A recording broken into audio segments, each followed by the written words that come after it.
పార్లమెంటులో బిల్లు ప్రవేశపెట్టింది కేంద్ర ప్రభుత్వం. అంతకుముందు రాష్ట్ర ప్రభుత్వం ఒక తీర్మానం చేసి పంపించింది. ఏకైక రాజధానిగా అమరావతిని గుర్తిస్తూ చట్టబద్ధత కల్పించాలంటూ ఒక తీర్మానం చేసింది. ఆ తీర్మానం ఆధారంగా కేంద్ర ప్రభుత్వం ఒక బిల్లు ప్రవేశపెట్టింది. ఈ బిల్లుపై ఇవాళ పార్లమెంట్లో చర్చ నడుస్తోంది. యాక్చువల్లీ కేంద్రానికి దీనికి సంబంధించినటువంటి ప్రతిపాదన బిల్లు పంపించాల్సిన అవసరం ఉందా? చట్టం ప్రతిపాదనలు ఏమైనా చేసుకోవచ్చు. అసెంబ్లీలో చట్టం చేయాలంటే ఆంధ్రప్రదేశ్ లో 2 సభలు సమావేశం కావాలి. శాసన మండలి కావాలి, శాసనసభ కావాలి.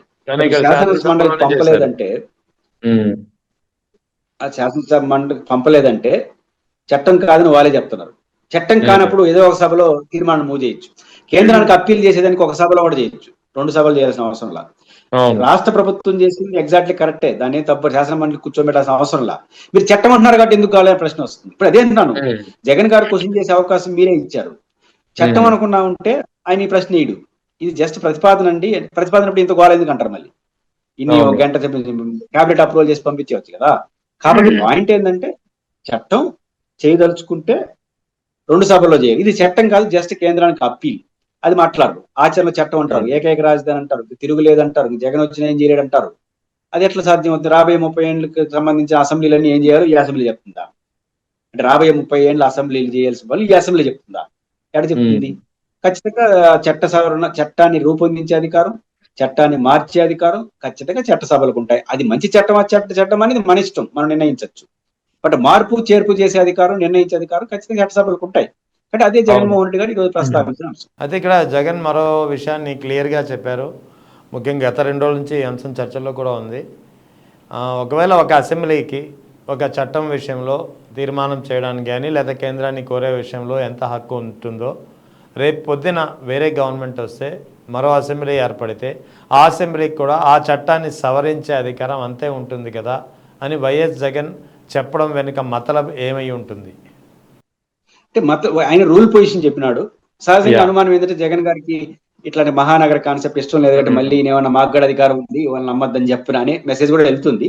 జగన్ గారు చెప్పింది వాళ్ళు చేస్తున్న ప్రచారం తప్పు, ప్రతి శాసనసభకు హక్కు ఉంటుందని చెప్పారు అని చెప్పారు. నేనేమంటానంటే ఆంధ్రప్రదేశ్ శాసనసభకు హక్కుల గురించి మళ్ళీ మాట్లాడదాం. ఆంధ్రప్రదేశ్ చరిత్రను ఒకసారి తీసుకోండి. ఇప్పటికి 3 సార్లు రాష్ట్రాలు మారిపోయినాయి. 3 సార్లు 70 ఏళ్ళ స్పాన్ ఆఫ్ 17 years లో ఫస్ట్ మద్రాసు నుంచి ఒక రాష్ట్రం వచ్చినావా, మళ్ళీ తెలంగాణ ఆంధ్రప్రదేశ్ ఒక రాష్ట్రం అయినావా, మళ్ళీ తెలంగాణ ఆంధ్రప్రదేశ్ మళ్ళీ విడిపోయినాయా, మళ్ళీ రేపు తెల్లారితో ఆర్టికల్ 3ని ప్రయోగించి 2 ఒకటి చేసే అధికారం కేంద్రం అనుకుంది. ఒక రాష్ట్రమే 3 సార్లు విడిపోవడం, కలవడం, విడిపోవడం జరిగితే రాష్ట్రమే పైపెచ్చు ఆంధ్రప్రదేశ్ అసెంబ్లీ తీర్మానం చేసింది మాకు ఇష్టం లేదని. మీకు ఇష్టం లేకపోతే గుమ్మని పెట్టుకోండి, ఆర్టికల్ 3 ప్రకారం మేమే చేస్తామని కేంద్ర ప్రభుత్వం చేసేసింది. అదే ఆంధ్రప్రదేశ్ జరిగింది. కాబట్టి ఇన్ని అధికారాలు చట్టం ముందు చెప్తాంటే మేము తీర్మానం చేస్తాం, ఇంకా 30 ఏళ్ళు వచ్చినా మార్చేదానికి లేదు అని మాట్లాడుతున్నారంటే దీన్ని జగన్ గారు క్వశ్చన్ చేస్తున్నాడు. కాబట్టి చట్టం రాజ్యాంగాన్ని మార్చే అధికారం ఉంది. కేసీఆర్ గారు చెప్పారుగా, రాజ్యాంగాన్ని మార్చేస్తా ఉన్నాడు. రాజ్యాంగంలో సవరణ కాదు. రాజ్యాంగాన్ని ఎవరు రచించారు? భారత పార్లమెంట్ నియమించినటువంటి రాజ్యాంగ కమిషన్. రేపు డాక్టర్ బిఆర్ అంబేద్కర్ కమిషన్ వేశారు. రేపు ఇంకొక పార్లమెంట్ సభ్యుడు కమిషన్ వేసి రాజ్యాంగాన్ని మారిస్తే పార్లమెంట్ ఆమోదిస్తే అయిపోయింది కదా, 2/3 రాష్ట్రాలు ఆమోదిస్తుంది కదా. అంటే రాజ్యాంగాన్ని మార్చేసి పట్టినప్పుడు రాజధాని మార్చే అధికారం ఎందుకు ఉండదు? మార్చాలని నా కోరిక కాదు, బట్ ఇట్లాంటివి అనవసరం అంటున్నాను. అదే ఇక్కడ ఇప్పుడు ఇవాళ జగన్ ప్రెస్ మీట్లో మరో కొత్త అంశం ఆయన తెరపైకి తీసుకొచ్చారు. ముఖ్యంగా మా వి గన్ మచిలీపట్నం, విజయవాడ, గుంటూరు. ఆయన చెప్పే ఉద్దేశం ఏంటంటే విజయవాడకి అటు మచిలీపట్నం దాదాపు 70 కిలోమీటర్లు, అదే విజయవాడకి ఇటు గుంటూరు 40 కిలోమీటర్లు. అంటే 70-40 అంటే 110 కిలోమీటర్లు. ఈ 110 కిలోమీటర్లు కూడా నేషనల్ హైవే కనెక్టివిటీ ఉన్నటువంటి ప్రాంతం. సో ఈ 110 కిలోమీటర్ల నేషనల్ హైవే కనెక్టివిటీ ఉన్న ప్రాంతాన్ని రాజధాని ప్రాంతంగా రాజధానిగా అనలేదు ఆయన. రాజధాని అంటే క్యాపిటల్ క్యారిడార్ అన్నారు. క్యాపిటల్ క్యారిడార్గా ప్రకటించి దానికి అవసరమైతే మా వీగన్ 3 ప్రాంతాలకి ఫస్ట్ 2 letters ఇంగ్లీష్లో తీసుకుంటే వచ్చేలాగా మావిగన్ అని పెట్టుకోవచ్చు అని చెప్పి ఒక సూచన చేశారు. ఇది ఇప్పుడు కొత్తగా ఒక కొత్త చర్చకు తెర లేపుతుందని చెప్పుకోవాల్సి వస్తుంది. చర్చ రావడానికి ఒక కారణం, మొదటి నుంచి మీరు ట్రై చేయండి, పాత వీడియోని ఒకసారి చూడండి. 2014లో తెలంగాణ ఉన్నప్పుడు assembly, Andhra Pradesh assembly, assembly Chandrababu గారు రాజధాని ప్రతిపాదన ఒకసారి చూడండి. ఇప్పుడు జగన్ గారు చెప్పిన మావి గన్ వస్తుంది, ఇదే వస్తుంది. చాలా మంది వైసీపీ వాళ్ళకి కూడా ఆ వీడియో చూడకుండా గందరగోళ పడుతుంటారు. మా జగన్ గారు సమర్థించలేదు. జగన్ గారు సమర్థించింది ఇండైరెక్ట్ గా మావి గన్నే. ఎట్లా మీరు అనొచ్చు. ఆ ప్రతిపాదన ఒకసారి చంద్రబాబు గారు ప్రతిపాదన ఒకసారి క్లిప్పింగ్ చూడండి. ఏమని ప్రతిపాదించారు సార్? సరౌండింగ్ విజయవాడ ప్రతిపాదన ఏంటో తెలుసా? అమరావతి కాదు. చంద్రబాబు గారు ఆ రోజు జగన్ గారు అమరావతిని అంగీకరించాడన్నారు. అసలు మీరు ప్రతిపాదనే చేయలేదు అమరావతి. ఆంధ్రప్రదేశ్ ప్రభుత్వం ప్రతిపాదన ఏం చేసిందంటే విజయవాడ సరౌండింగ్ లో రాజధాని పెడతామని చెప్పారు. విజయవాడ సరౌండింగ్ అంటే విజయవాడ నుంచి గుంటూరు, విజయవాడ నుంచి మచిలీపట్నం కూడా విజయవాడ. అటు పైకి కృష్ణా గవతల గుంటూరు, కృష్ణా గవతల అంటే ఇటు మచిలీపట్నం ఇవన్నీ వస్తాయి. మచిలీపట్నం వస్తుంది. మీరు ఏదైతే తీర్మానం పెట్టి దానికి భిన్నంగా కొత్త నగరం సృష్టిస్తారన్నారు. వీటికి ఏం సంబంధం లేకుండా జగన్ గారు మీరు పెట్టింది మావి గన్ను. జగన్ గారు దాన్ని ఏమని సమర్థించాడు? మీరు ఏడన్నా పెట్టుకోండి అనే పదం ఎందుకు వాడాడు? మీరు స్పెసిఫిక్ గా అమరావతిని ఆ రోజు చెప్పుంటే ఎస్ఆర్ నో చెప్పాల్సిన పరిస్థితి జగన్కి వచ్చిండేది.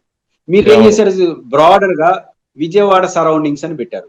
విజయవాడ సరౌండింగ్ అంటే మచిలీపట్నం కావచ్చు, గుంటూరు కావచ్చు, అమరావతి కావచ్చు, ఏదైనా కావచ్చు, ఏమైనా కావచ్చు. ఇవాళ మీరు ఆయన అర్థం వచ్చేది చెప్పేసరికి ఆయన ఏమన్నాడు తెలివిగా, మీరు ఏడన్నా పెట్టుకోండి కానీ అక్కడ ప్రభుత్వ భూములు 30,000 ఎకరాలు ఉన్నాయని చెప్పాడు. కానీ దీన్ని చూపించేసి జగన్ ఆమోదించాడంటే మీరే పెట్టలేదు ప్రతిపాదన. మళ్ళీ అదొక సమస్య వచ్చిందా? ఇప్పుడు కొత్త చర్చ. ఇప్పుడు రాజధాని ప్రతిపాదన ఏంటి? మీడియా సరిగ్గా గమనించాల. అమరావతి అన్నారు, కాదు ఎట్ అమరావతి. కానీ తీర్మానం చూడండి. అట్ అమరావతి అంటే అర్థం ఏంటి? ఇంగ్లీష్ లో 100 రకాల. నేను తలనొప్పి వచ్చింది. అది డిక్షనరీ చూస్తా 100 అర్థాలు వస్తాను. అట్ అమరావతి అంటే కూడిన, దరిదాపుల్లో, చుట్టుపక్కల, సమీపంలో, ఇన్ని అర్థాలు వస్తాయి. వద్దా ఇన్ని వస్తుంది. దీంట్లో ఏది తీసుకుందాం? వావిగన్ తీసుకుందామా? యాక్చువల్లీ కూటమి ప్రభుత్వం ప్రతిపాదించినటువంటి తీర్మానం ఏదైతే కేంద్ర ప్రభుత్వానికి పంపిందో అందులో ఎట్ అమరావతి అని వీళ్ళు మెన్షన్ చేశారు. అంటే వీళ్ళ ఉద్దేశం అమరావతి చుట్టుపక్కల అనేది కూటమి ప్రభుత్వానికి ఉంది. అంటే ఏదైతే జగన్ ఇప్పుడు చెప్పారో అదే ఇంచుమించు. అంటే జగన్ చెప్పింది వాళ్ళ ఉద్దేశం కాదు, కానీ వాళ్ళ ఉద్దేశం ఎందుకంటే అమరావతి అన్నది బహుశా సిఆర్డిఏ పరిధిలో కూడా లేదు. ఒరిజినల్ అమరావతి కృష్ణా పక్కన ఉంది. వీళ్ళేమో వెలగపూడిలో నిర్మించే రాజధానికి అమరావతి అని పేరు పెట్టారు. కాబట్టి అట్ట అమరావతి అని కాకపోతే వెలగపూడిలో రాజధాని ఉండేది. అమరావతి రాజధాని ఒప్పుకునే అనుకో ఆడబెట్టాల్సి వస్తుంది. కాబట్టి ఇక్కడ సంక్లిష్టత ఉంది. అందువల్ల హడావుడి లేకుండా ప్రశాంతంగా ఇక్కడ ఒక బిల్డింగ్స్ పెట్టుకొని దానికి ఒక పేరు మార్చి అన్ని ఏర్పాటు మళ్ళీ పెట్టుకోండొచ్చు కదా. ఇప్పుడు మీరు అట్ట అమరావతి అంటే మచిలీపట్నంలో పెట్టొచ్చు, విజయవాడలో పెట్టొచ్చు, గుంటూరులో పెట్టొచ్చు, మంగళగిరిలో పెట్టొచ్చు. ఇన్ని అర్థాలు మీరే ఇస్తున్నారు. కాబట్టి ఎప్పుడు కూడా ప్రభుత్వం హడావుడి నిర్ణయాలు, గందరగోళం నిర్ణయాలు, ప్రతిపక్షం క్వశ్చన్ చేయడానికి అవకాశం ఇచ్చే నిర్ణయాలు. ప్రతిపక్షం ఎందుకు క్వశ్చన్ చేస్తా ఉంది? మీరు ప్రభుత్వాన్ని డిఫెన్స్ ఎప్పుడు కూడా రెహమాన్ గారు, నా గురించి నేను చెప్పుకునే క్రమంలో మీరు తక్కువైనా పర్వాలేదు, కానీ నేను చెప్పుకునేది మిమ్మల్ని తక్కువ చేయడం కోసం చెప్తే మాత్రం నేను నష్టపోతా. నా గురించి నేను పొగుడుకుంటే పెద్ద ఇబ్బంది ఉండదు. నన్ను పోవడం కోసం మీరు బాగలేదండి అని చెప్తే ఎట్లుంటుందంటే నేను ఎంత బాగుండదు మీరు చెప్తారు. కాబట్టి ప్రభుత్వం జగన్ ని అనవసరమైన టార్గెట్ చేసి జగన్మోహన్ రెడ్డి గారికి మంచి ఆయుధాలు ఇచ్చి పెట్టారు. అంటే ఇక్కడ జగన్ కొత్తగా మావి గన్ అని ప్రతిపాదించడానికి కారణం కూడా ఆయన దానికి కూడా ఒక రీజన్ చెప్పారు యాక్చువల్లీ వాస్తవానికి.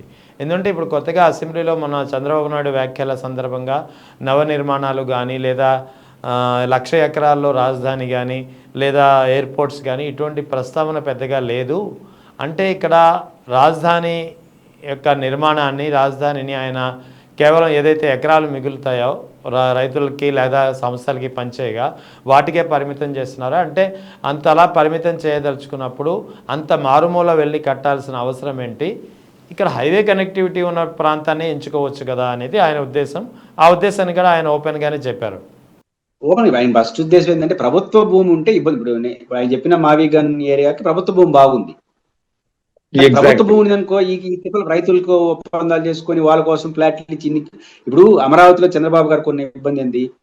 అమరావతి రైతులు రిటర్న్ ప్లాట్లు ఇవ్వాలి. ఎన్ని ప్లాట్లు ఇవ్వాలి? 1,00,000 ప్లాట్లు ఇవ్వాలి. 1,00,000 ప్లాట్లు ఇవ్వాలి. మరియు మీరు సెల్ఫ్ సఫిషియెంట్ అంటారు, ఇంకో 1,00,000 ప్లాట్లు అమ్మడానికి తయారు చేయాలి. అంటే 50,000 ఎకరాలని ఫస్ట్ బైఫర్కేషన్ చేయాలి. బైఫర్కేషన్ చేయాలంటే కనీసం 40,000 కోట్లు అవుతుంది.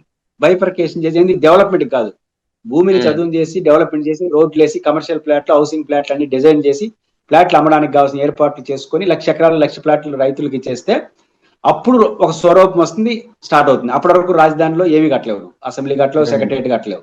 దీనికి 50,000 కోట్లు అంటే ఏడున్నాయి డబ్బులు? ఇది మౌలికమైన ప్రశ్న. వాళ్ళకి వద్దని ఇది పోదామా అంటే అసెంబ్లీ, సెక్రటరియట్ ఇవన్నీ కట్టుకున్నామంటే వాళ్ళ అసంతృప్తి. ఇవన్నీ ఎందుకు వచ్చినాయి? రైతుల నుంచి 33,000 ఎకరాలు తీసుకోవడం వల్ల.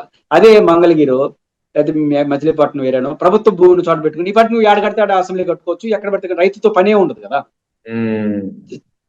అక్కడ మిస్టేక్ జరిగింది. అందువల్ల జగన్ గారు మొదటి నుంచి కూడా ప్రభుత్వ భూమి ఒక బల్క్ 30,000 ఎకరాలు ఉంటే ఏదో కొన్ని ఎకరాలు తీసుకోవచ్చు, కానీ మీరు కట్టడమే ఎకరాల కోసమే నువ్వు ప్రభుత్వ భూమి లేకుండా చేసిన వల్ల ఇబ్బంది వస్తుంది. ఖచ్చితంగా ఆ మేరకు డిస్టర్బెన్స్ వస్తుంది. Right. Thank you sir. Thank you.